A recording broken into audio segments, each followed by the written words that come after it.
Well, good morning and welcome back to the Broadcast Retirement Network. I'm Jeff Snyder, and this is BRN Weekly for Saturday, May 23rd, 2020. And our top story this week, reading investor sentiment, incorporating artificial intelligence and predictive technology into finance. Joining me now to discuss this and a lot more is Dr. Vinay Nair. He is the chairman of the Tiffin Group and also the CEO of Magnify. Vinay, welcome to the program this morning. Thank you, Jeff. Well, it's great to see you, and you're doing such great work at the Tiffin Group. So I want to start with a look at where fintech is today and where you think fintech should be in this new paradigm. Sure, Jeff. Again, thanks for inviting me. Great to be here. I like to kind of first caveat anything related to fintech by highlighting that there is no such thing as fintech. It's an all-encompassing area, which now applies to payments, insurance, banking, wealth management, asset management, insurance, real estate, and so on. So what we do here at Tiffin is much more limited. And it's really bringing, let's call it, tech-enabled disruption to one aspect of financial services that is predominantly investments. So we are not doing things today in the world of payments or insurance or banking, etc. It's really focused on investments. So my response to your question is going to be within that area and within that domain. And in that area, I would say there are many interesting trends that are going on, and we can touch upon some of the others. But the one that we find particularly disruptive is the shift where tech-enabled disruption into this subsector first started with automating workflows. It was think early 2000s onwards, or even late 90s onwards. How do you automate something that's being done by too many people with too many steps in between? And slowly as the digital interfaces of the consumer world began emerging, there was more customization and personalization introduced into that automation. So we now had automation and we had personalization. What's been happening over the last few years, and I still think very early days of it, is intelligence coming inside that particular solution. So now it's personalized, it's automated, and increasingly intelligent. Now that means predictive algorithms, machine learning, AI, different aspects that enable that intelligence. But that's a very powerful trend because now you no longer are doing things that you did before just faster. You're actually able to do things that you couldn't do before. And that also has its own challenges. I think now you need teams that understand finance. So one of the big things we often like to repeat here at Tiffin is that we bring the fin and fintech. To bring in that intelligence into these solutions, you need to know investments, you need to know finance. You can't simply come from a world of programming and try to solve this problem. So probably the single biggest trend, Jeff, for us is this increasing intelligence within fintech solutions. So let's talk about that, because a lot of the audience may know about artificial intelligence and some may not. I mean, it really is, you talk about programming, you talk about algorithms. It's really kind of getting under the hood, if you will, and understanding what the data is telling you and being able to bifurcate and break into different tranches, for lack of a better term, what the data is telling you, and then being able to act upon it, right? I mean, you've got to be able to not only dissect the data, but you've got to be able to act upon it in order to provide better investor outcomes, I would think. That's absolutely right. I think the two, any intelligence at the end of the day is based on some information, human or otherwise. And I think that when we talk about intelligence from a machine construct, the information, quote unquote, is the data, whether it's quantitative data and increasingly textual data. So we now have systems and machines that can do some interesting, cumbersome calculations in a short amount of time, where we can gather a lot of information and we can run rules on it. Some rules that we know and some rules that we learn from the patterns in the data to come up with answers. That's step one. So from a user perspective, we've always designed things that dump a whole bunch of information. It's the equivalent of being in a library. You still need to know which aisle to go, which book to remove, what page to read to get that answer. Today, that step can be circumvented increasingly by directly getting answers. And that's step one, not information, but answers. Now, step two is, what do I do with that answer? And this is what you just said. I think there has to be some action step from that answer. These two things, the intelligence and the action step. The second step has to do with workflows, which is another trend that is going on with the fintech solutions, that they are integrated much better with outside applications. And this is partially because of the advent of APIs. So just like machine learning allowed intelligence, APIs now allows you to specialize, build modules that give you answers and connect into some actionable step. So if I'm thinking about this correctly, you've got this, I'm going to call it a chassis for lack of, to show it in lay terms, right? It's a chassis where you're doing all these algorithmic calculations. You're looking at all this data. Now you've got the ability with these APIs to feed it, for example, to different websites and to be able to put a front facing on it. And for example, provide information to investors, or maybe provide information to a financial advisor or a robo-advisor, someone who would then take the data and then maybe provide some guidance and support to end users. That's absolutely right. And I really like the term chassis, because at the end of the day, I think most people end up, buying a car, not because of what the engine is or how the piping inside it, but the final UX UI is the equivalent of how the chassis looks externally. And this is another massive shift in what's going on in fintech. Call it the consumerizing of enterprise software. Think firms like Slack. Slack is really, it's an enterprise software, but it's really designed with the consumer mindset. And increasingly, as the workforce in financial services gets younger and is more used to digital experiences, the Netflixes, the Spotifys of the world, I think even enterprise software, the chassis of the enterprise software, it's becoming more and more important, that the user experience, the user interface on the front is simple, elegant, addictive, helpful, while all the things we're talking about, the APIs and the machine learning, sit inside. That's the engine that hopefully is a lot more intelligent than the old school engines we had.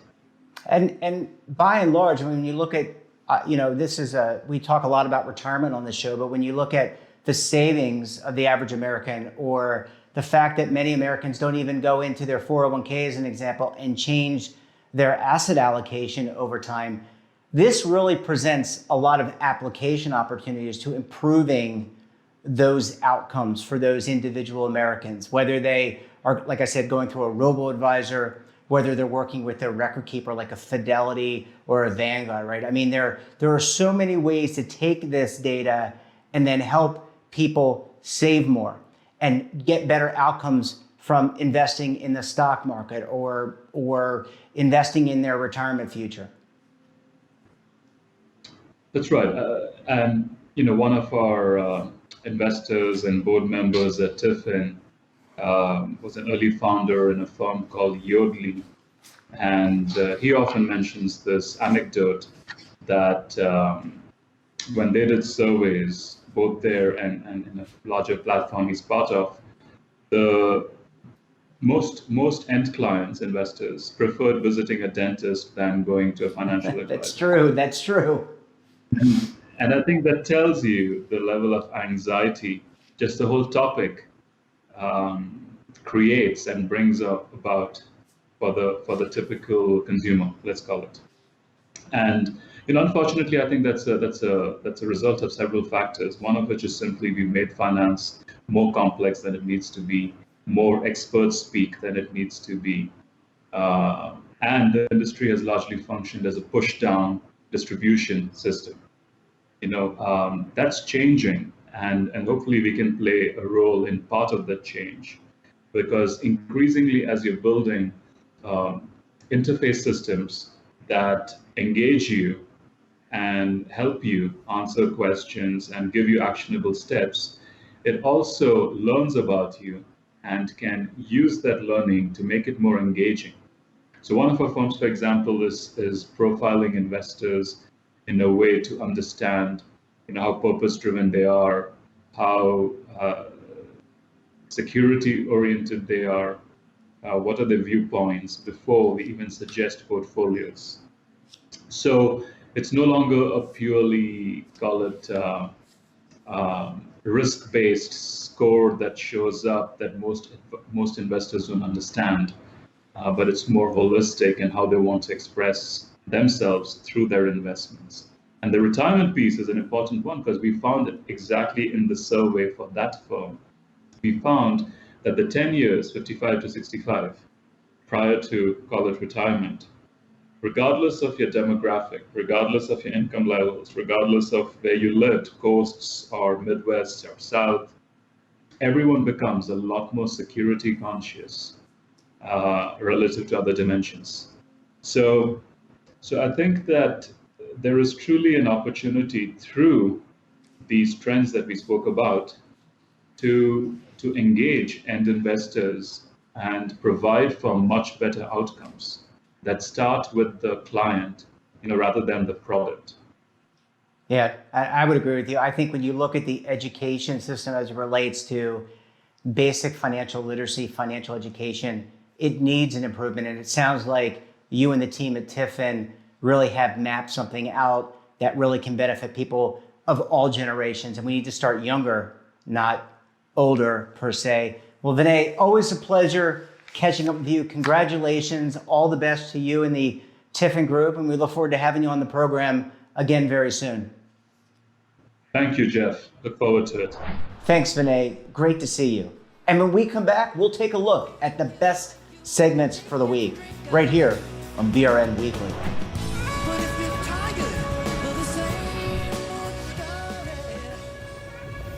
Imagine a new television network that will make you richer, healthier, and in control of your financial future.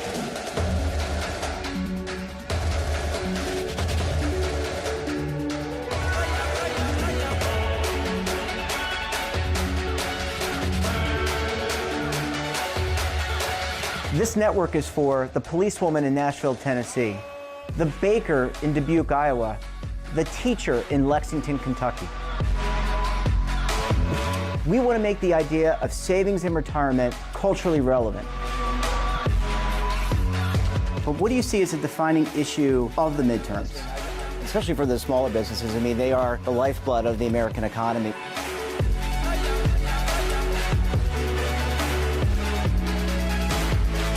Featuring exclusive interviews, current affairs, and docuseries. 33 years old, you retired early. The philosophy is money only matters if it helps you live a life that you love. But you got to start thinking about retirement as soon as you get in. The Broadcast Retirement Network will drive very high engagement with premium partnerships. So this isn't retirement and savings for your parents or grandparents. This is for all Americans. And we're going to change the way you think about money.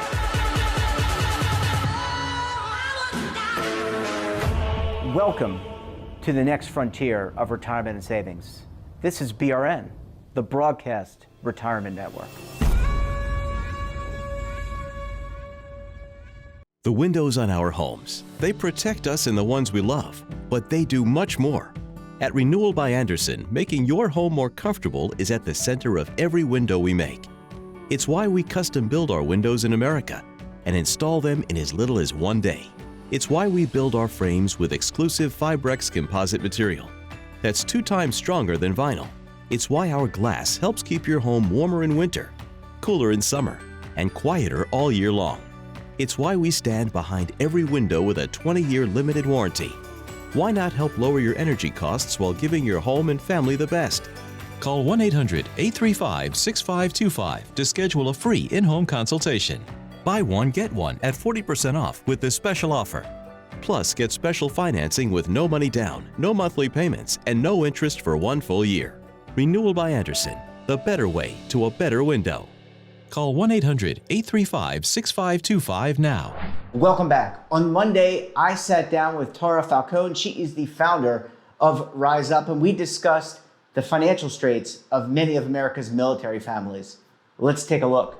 There are a number of service members who have been, tremendously impacted by this pandemic. I will say I feel rather lucky in that we, prior to this had kind of gotten into a stable place. My husband's kind of in school and training right now. And so we weren't necessarily scheduled to be moving or, returning from overseas or something like that. And unfortunately, there have been, we've heard stories of, families whose, maybe mother actually is the service member and she's here for training, but, her newborn and her husband are left back where she initially came from because they have a stop order, so they're not allowed to PCS or move stations. My husband is in class with service members that just came or relocated from Italy and Japan and South Korea. And so when this all first happened, we were really concerned about, our family's level of exposure simply, by him interacting with his classmates or being in close proximity with them. And then, of course, you have, what's been in the media about kind of these floating cities of aircraft carriers or other ships where, there's not a lot of space. I've done what's called a Tiger Cruise, where you go out and you kind of sail around the bay on one of the ships, and there's really not a lot of space. You're like in really close proximity with people. So, it's very difficult to think about the type of exposure and how quickly, the virus can spread in those small contained spaces. But, we're mission essential. They are mission essential. So they're still going about their job and their work as they normally would. I've seen especially the military spouse community really step up for each other, which they generally do, but in ways that are even more impactful than normal. And so in some cases they may have had some people who, or some spouses who normally wouldn't be home, they would be working, but they have either been let go or they're working remotely from home now. And then their children aren't in school anymore. And so they're not used to, balancing that work from home life and kind of parenting and homeschooling. So there are some, families and spouses that, we know that regularly homeschool that have offered to kind of bring their kids in, socially distant, to help with the homeschooling aspect, because that's what they do on a daily basis. I've seen others offer help for babysitting, meals to be delivered. One of the things that I've really loved in our community has been some of the things that they've done for children around the neighborhood. So they've had like a walking zoo, if you will, where people put out their stuffed animals with like a poster of information about the animal, so that on a certain day, so that kids can walk around and have some interaction and some excitement. And they've put up rainbows in the windows just to bring some cheer to the community. And I think that's been really beautiful to see. For those that aren't familiar, basically the military went from a standard defined benefit pension system where you had to stay in for a full 20 years to what's called a blended retirement system, where you are now, anybody that is coming into the military now is kind of forced into a matching system, just like you would a 401k match. And now I think it's making some families feel much more secure about retirement. I think, obviously being in the military, you have job security, but, for families that maybe didn't think they would stay in for the full 20 years, they're kind of seeing this as something that, will give them the benefit for retirement without necessarily having to commit to service for 20 years. So, in my opinion, I think it's an improvement to the system.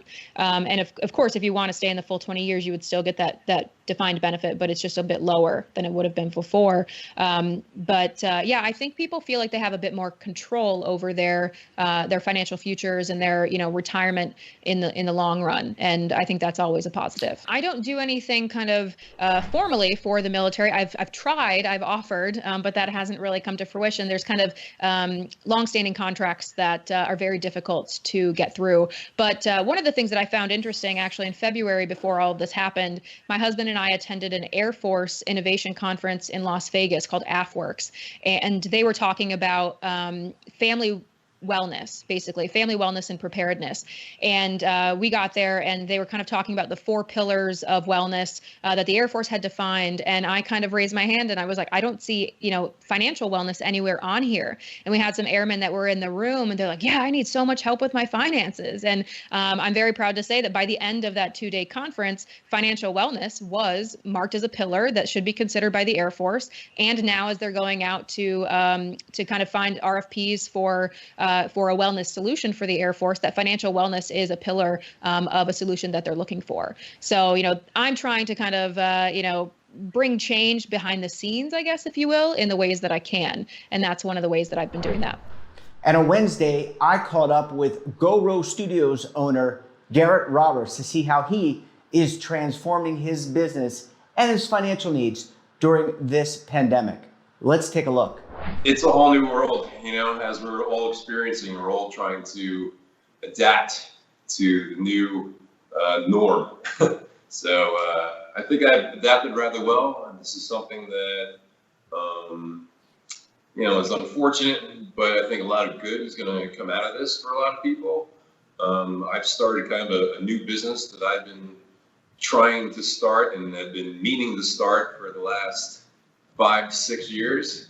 And now that I have a little extra time, I've been able to do that. And that's been doing the virtual online training. So I stream classes every day to everybody, and I rented out all my equipment.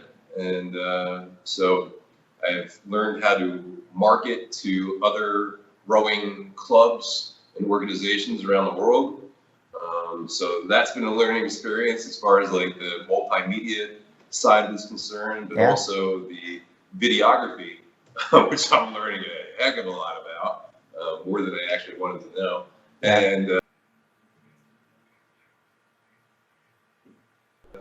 it's really weird to teach a class to kind of nobody.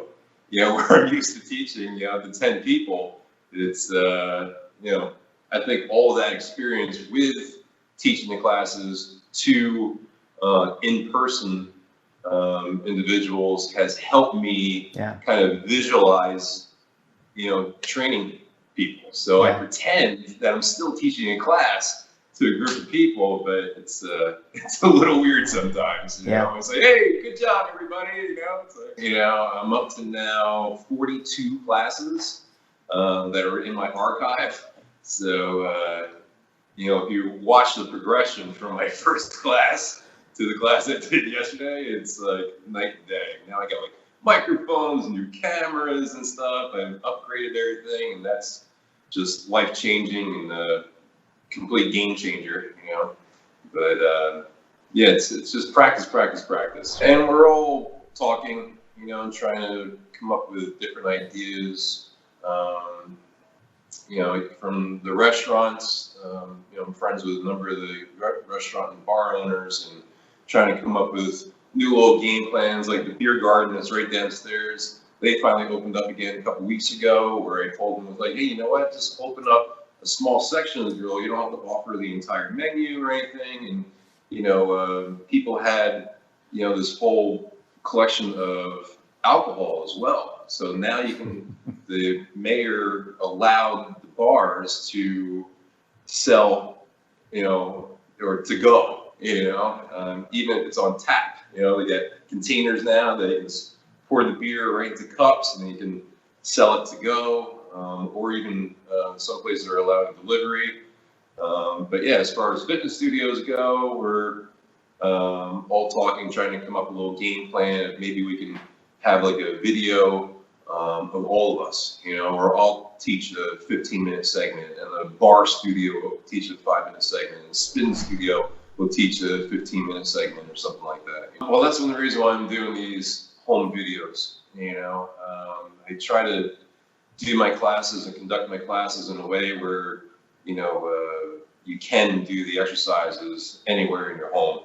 in a small amount of space. Like I'm actually at the station right now where I'm sitting on the rowing machine here. I have a stretch mat next to me and a set of dumbbells in the back here. I'm like, you only need about a 6x6 area. You really don't need much space at all. But as long as you're doing something and have somebody, on your TV or on your computer or on your tablet or whatever, just telling you what to do.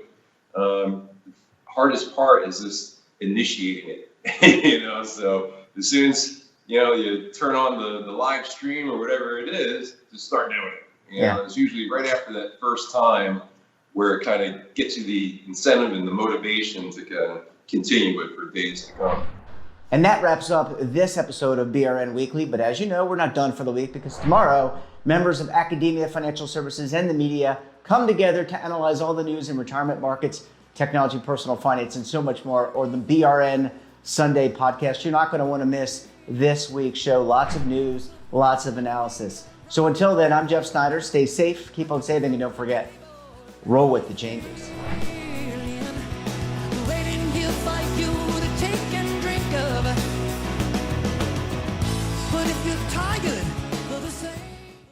Attention!